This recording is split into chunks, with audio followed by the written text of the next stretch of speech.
Hari Kamis kemarin, tepatnya tanggal 22 Mei, saya mendapatkan sebuah tugas yang bisa dibilang cukup unik, teman-teman. Tugas yang baru kali ini saya dapatkan selama kurang lebih 3 tahun saya berkuliah di kampus tersebut, di kampus saya. Kenapa saya bilang unik? Kenapa saya bilang baru? Karena sebelum-sebelumnya tidak ada sama sekali dosen yang memberikan tugas semacam ini. Jadi bisa dibilang ini adalah baru kali ini dosen ini memberikan tugas yang baru. Mungkin ini juga ada kaitannya dengan mata kuliah ya, mata kuliah yang beliau ampu yaitu mata kuliah jurnalistik. Jadi masih ada hubungannya, masih ada korelasinya lah, seperti itu. Tugasnya adalah, tapi sebelum itu saya akan minum kopi terlebih dahulu, teman-teman. Gak ribet soalnya. Sebentar, oke?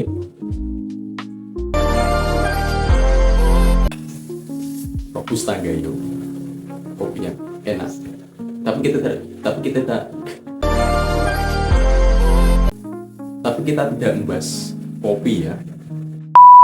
Tugasnya adalah setiap mahasiswa, satu orang mahasiswa disuruh untuk membawa satu buku bacaan, buku terserah lah ya, entah itu buku komik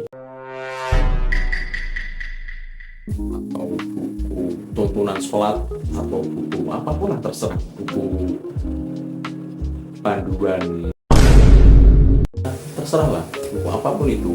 Pokoknya setiap mahasiswa itu disuruh untuk membawa satu buku bacaan dan disuruh untuk menjelaskan secara ringkas isi buku tersebut. Jadi saya bisa yakin dengan pasti bahwa hanya di hari itulah teman-teman saya, termasuk saya, tasnya berisi satu buku bacaan. Saya yakin. Ya, agak lucu sebenarnya, tapi ya seperti itulah. Dan sayangnya masih ada beberapa teman saya, 1-2, itu tidak membawa buku bacaan. Ya, sayang sekali ya.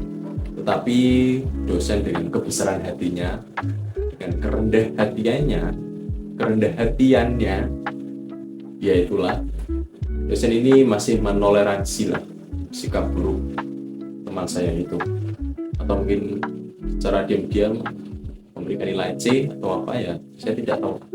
Siapa juga yang tahu isi kepala dosen ya kan.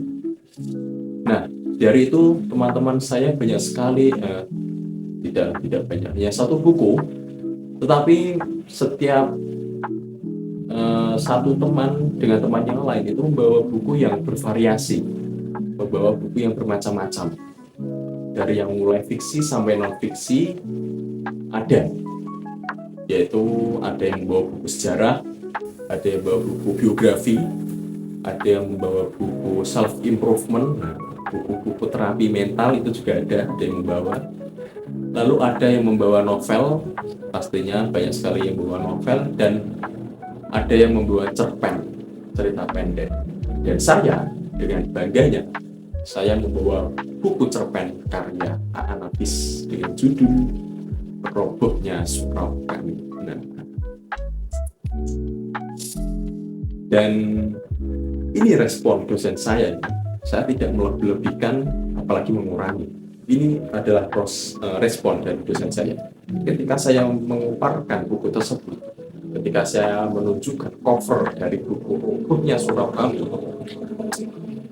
Dosen saya bilang, wah, Nafis, Robohnya Surau Kami. Nah, ini teman-teman, salah satu cerpen yang sangat fenomenal pada masanya. Saya melihat senyuman dari dosen saya melihat kemilau mata yang terang. Saya jumawa, saya berbangga diri, saya mendengangkan kepala dengan bangga. Dan tidak hanya sampai di situ, wah, Mas Wahab, selera kamu bagus juga ya. Saya jumawa, Pak, saya terbang ke setinggi-tingginya. Saya terbang ke setinggi-tingginya. Itu adalah pengalaman yang menyenangkan ya, dipuji oleh seorang dosen, tapi tidak hanya dipuji, dia juga memuji selera bacaan saya. Itu kehormatan yang sangat berarti. Oke, kita lanjut ke cerita. Kita akhiri Jumawa ini ya. Kita lanjut ke cerita. Sebenarnya, kenapa saya memilih buku cerpen ini, Robohnya Surau Kami? Alasannya adalah karena saya ada bukunya. Cuma sebatas itu, karena ada bukunya, ada buku fiksinya. Fisiknya, ada buku fisiknya. Oleh karena itu saya memutuskan untuk saya ambil buku itu saja lah, karena ada buku fisiknya. Sebenarnya kalau saya mau ya, itu ada opsi bacaan lain. Ada buku Laut Bercerita karya Laila Escuderi, fiksi sejarah. Itu buku yang pertama kalinya saya baca, bukan pertama kali sih, buku yang saya baca dan pertama kalinya saya menyukai fiksi sejarah. Itu yang membuat saya menjadi haus akan sejarah-sejarah kelam Indonesia di masa lalu. Itu adalah bisa dibilang jendela pertama. Lalu ada buku Cantik Itu Loka karya Eka Kurniawan, buku yang agak kompleks ya, saya bilang buku yang sangat kompleks, banyak tokoh dengan karakter yang beragam.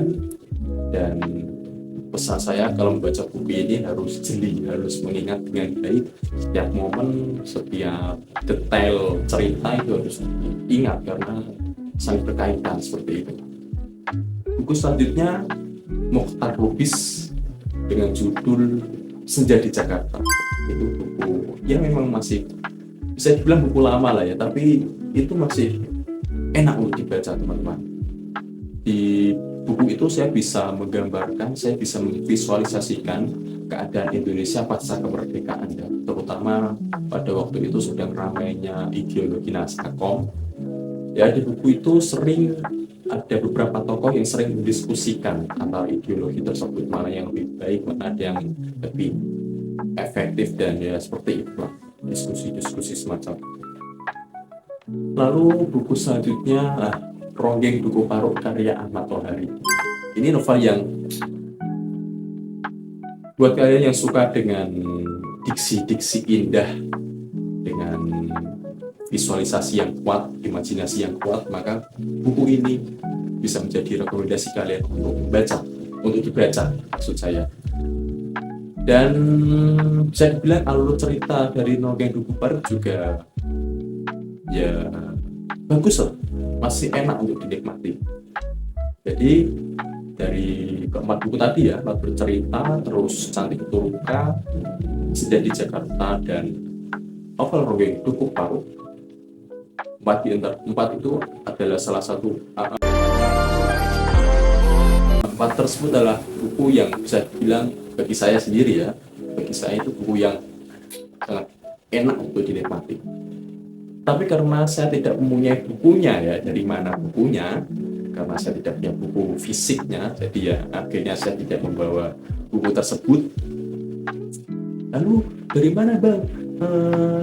Kamu bisa baca buku-buku tersebut kalau tidak ada bukunya? Pasti akan ada yang berpikiran seperti itu. Maka akan saya jawab langsung ya. Saya bisa membaca buku-buku tersebut karena Ipusnas menyediakan. Kalian tahu Ipusnas? Kalau tidak tahu, coba cari Ipusnas itu apa. Ya kalau tidak ada buku yang kalau tidak ada buku yang tersedia dan saya ingin membaca buku tersebut, saya palingan ya meminjam ke orang yang bisa dibilang punya, seorang teman yang punya buku tersebut. Kalau tidak ada ya mau tidak mau saya harus merogoh saku saya dan membeli buku tersebut. Seperti Perempuan di Titik Nol karya siapa itu ya, saya lupa. Perempuan di Titik Nol itu buku yang tidak ada yang punya, akhirnya saya beli dan saya jual lagi. Saya jual lagi untuk ya ada keperluan. Perempuan di Titik Nol itu buku yang sangat bagus teman-teman. Jadi itu alasan kenapa saya membawa buku Robohnya Surau Kami, karena ada buku fisiknya, perpustakaan kamus menyediakan. Jadi ya sebentar teman-teman,